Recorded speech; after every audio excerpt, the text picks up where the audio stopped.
been 5 years and I don't wanna kill myself anymore. And I hate that I miss you. You and your bullshit, you ruined all my favorite towels. But I loved all your mind.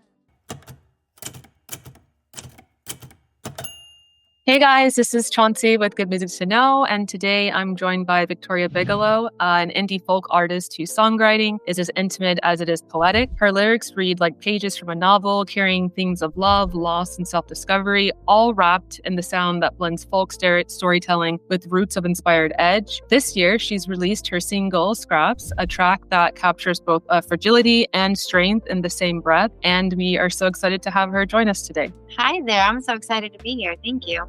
Yeah, of course. So jumping into your new single, Scraps, there's a line, and I wrote it down. It says, "I'll take the scraps and beg like a man." And it really captures this kind of like raw vulnerability. So when you wrote it, were you exploring the tension of being drawn to someone who wasn't good for you? Or is it maybe reflecting on those moments when we give ourselves less than we truly deserve? Just curious. The song is kind of a mixture of kind of morphing yourself sometimes or putting up with someone who isn't giving you what you need or deserve, like also in that line, because I think it's kind of like a meditation on like online love. Like you can fall in love with someone or think that you're falling in love with someone because everything is so like hyper online now and like this weird reflection of yourself.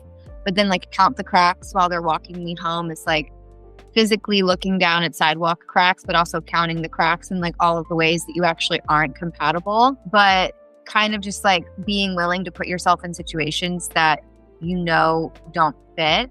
And I think that line specifically, "I'll take the scraps and I will beg like a man." I just thought no one actually begs more than like a man who's desperate, right? And so I thought that was like a funny turn of phrase, because I think that that's something that's placed on women often, that like air of desperation, when really like in every relationship I've been in, when it really gets down to it, like the man is far more vocal in the way that they will just be as manipulative as possible or like do whatever needs to be done to get what they want out of a situation. Yeah. And that line actually was about, weirdly, like my relationship with music too. Just like feeling like it's so kind of oversaturated and like you're just begging for attention sometimes, or you're coming from a place that isn't the most like authentic because you're distracted by all the stupid stuff on the internet. So I'm kind of shifting perspectives, at least for me as the person who wrote it. Like there's that overlap of love and depression and like, who am I and what am I? But also there's kind of an underlying current of like my relationship with the music industry too. Yeah. And do you see Scraps as like a standalone, or would this be like a part maybe of like a larger body of work that you're building towards? That's a really good question, and one that I've been asked a lot recently. So Scraps I really just wanted to release something that I really fucked with. And I know that's like such a ridiculous thing to say, because why would anyone put out something that they don't really fuck with? But I've definitely fallen into that trap of, well, what am I and what is my sound? And like, I want to be this or I want to be that. And this was like, I did a lot of the pre-production myself before I passed it off to my partner, who like finished the production. I do all my vocal production and everything beforehand. So like I record all my vocals, I get everything done, and then I like send it off to the big studio, where then my husband is like a wonder kid with all these different instruments and production stuff. But I was really just like, I don't give a fuck. But I also do. Like, I have to abandon caring about how things land with people and just follow what feels really good. And so Scraps was me just kind of like, this just feels good to me and it sounds good to me. And I love everything that's happening here. So I'm just going to do it. And I was just kind of thinking like, I'm just going to release a series of whatever I want and just do whatever. But I think now I have a new song coming out. It literally drops at midnight. And it's more of an extension of that, of just like, I am just doing whatever I want to do right now. And so I think I'm actually, I think this might be the beginnings of an album for me, which is cool. Accidental, but I've never released an album. I've just done like a series of EPs. And I think I'm going to release a record. So that's where we are with that. Yeah. That's super exciting. Yeah, I went back today to listen to your EPs, and I listened to the Songs for No One EP. And so looking back at Songs for No One, those tracks felt kind of like they were like songs of resilience. There was a lot of like the writing under the tree, the wrestling with what you go through during your youth and being confused. So do you feel your perspective has shifted since then? Kind of, yeah. I mean, I think I'm always going to write songs about that because I'm always dealing with mental health stuff. I think as most of us are, like depression and apathy and lethargy, dissociation, like those are things that have plagued my whole life, unfortunately. So I think I probably sound a bit redundant in my writing, but I go back to those themes a lot, like a whole lot. And I'm really inspired. Like Under the Tree is all really just about Sylvia Plath and, you know, the fig tree in the Bella Jar. And like, man, I read that when I was in middle school and then again in high school. And then again, when I was working on Songs for No One, Volume 1, or was it Volume 2? One of the volumes. And I was just like, I'm still just the same old sad little bitch, you know, like I'm still like, I haven't really evolved past that yet. So in some ways, I think I'm always going to revolve around that kind of stuff. But I definitely can feel that as I'm getting older, my worldview is changing and my perspective on like myself is definitely changing and sharpening. And I think, yeah, I don't know. That was a good question though. Yeah, I mean, you already answered the next question. I was going to say your lyrics often read like literature, like layered, poetic. And then I was going to ask you, do you approach writing more like storytelling or does it come from lived emotions? But I'm assuming it's maybe a bit of both. Yeah, it's definitely both. It's all a mixture of like hyper literal, but then if I get really inspired by something that I've watched on TV or like a film or a novel, I kind of find ways to nod to that. So whoever is listening, if they're familiar, because I've had a couple people come up to me and ask like after shows, asking me if Under the Tree has anything to do with like Esther Greenwood sitting underneath this imaginary fig tree. And I'm like, yeah, you know, so like, that's really cool when there are people that tap into like the exact wavelength. I am challenging myself with this new album to do more of character building. So pulling from obviously my own emotion and lived experiences, but allowing myself to treat it more like a craft. So really like watching films and consuming more literature and trying to place myself inside of that character's point of view and draw from it too, you know? Yeah. I think, well, there's one song from the EP, the last song, it's called Forever Now and Then. Just so beautiful. I love this song. But yeah, I mean, it's a song about love and marriage and it's about motherhood. And so I wanted to ask you, has motherhood and maybe marriage changed the way you write? And not just like the subject, but in how you allow yourself to be seen as well? Yeah, you know, you've done your homework and these are great questions. I really appreciate it. I absolutely adore that song. So that song, I'll just go back to like the very beginnings of it. There was this artist named Clem Snide that he wrote this song and released a song called Forever Now and Then that I was utterly obsessed with it. I think I was in like middle school and I just loved that Forever Now and Then. I just thought that like it always stuck with me. And then I wrote that Forever Now and Then. I wrote it during the pandemic and I was like 2 years into my relationship with my husband.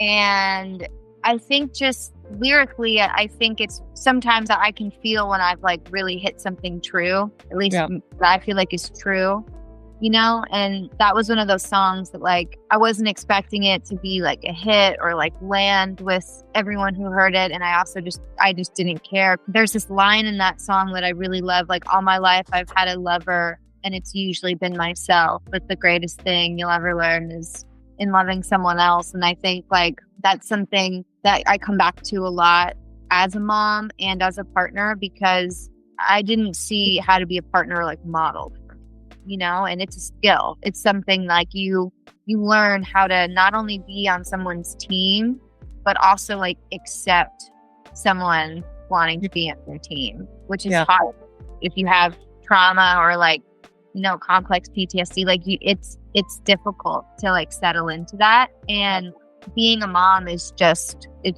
just deepens all of that too, because you're constantly like recalibrating where your center is and how to make sure you're adequately showing up for this little person in your life, but also showing up for yourself. And that was a really foreign concept to me for a long time, because like, if it wasn't for my son, I'm so for real, like I would probably be like just drunk in an alley somewhere. Like I don't even know. I don't know what would have become of me. It was not. It wasn't. I wasn't doing too well. You know, like when I had my son, and so it's just forced me to like grounded you maybe a bit as well. Yeah. For sure. Yeah. And I know you mentioned Plath, but like, are there writers, poets, or like additional artists outside of music who inspire your lyric approach or how you approach music? One of my favorite, I really like Virginia Woolf. Yes. I really, really, really like Virginia Woolf. I feel like Sylvia, like Virginia and Sylvia, they're like, in a way, I'm the same thing, you know? So I feel like they maybe just share the same soul. Both of those women in particular, I love Anais Nin. I hope I pronounced her name right. Just to be someone that was so like, I'm going to write porn for women. And some of it's weird, but also she just was so completely herself. And I'm someone that's kind of struggled with like, well, what is myself?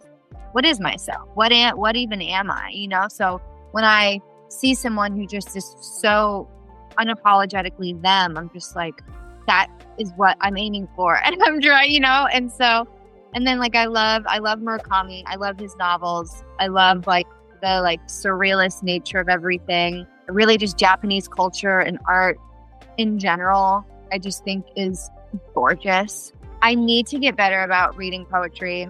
I really don't read it often, and I never write it. Well, I mean, you kind of do. So I'm not kidding you. Like, Under the Tree also reads a bit like poetry. And then there was another song, but I didn't put it in the questions. I was like, I don't want to ask you too many questions about the EP. But there were a few. The first song on the EP also kind of reads like poetry. What was the name of that one again? Your first song on the EP? Do you remember? I just remember I was going back to read the lyrics. There's so many different interpretations. Maybe I think this was the one with the sidewalk and the cracks. I think that's the first one. But yeah, a lot of your words and lyrics, it definitely reads like poetry. Like it's open for so many different interpretations and the way it flows. Yeah, it's really beautiful. Thank you. I really appreciate that. Thank you. And what do you hope listeners like carry with them after listening to your music? I don't know, because that feels so like self-aggrandizing to be like, I hope that someone has changed, that, you know what I mean? I really, it means a lot to me when people will DM me and be like, I've really been going through it and your music is just like kept me going. Or I wrote this one song called Live Without You that again is one that I don't know how many people have even listened to. That one means a lot to me. And this person reached out to me and told me that their best friend committed suicide, and that was the song that like really nursed them through it. And it's always really bizarre to me, because I just feel like I'm a small artist and like no one even knows I'm here, you know. No one's really listening, you know. I have such a small like following, and so when someone reaches out to me and tells me that there was this really pivotal moment of grief or something that they were going through, that the music helped them through.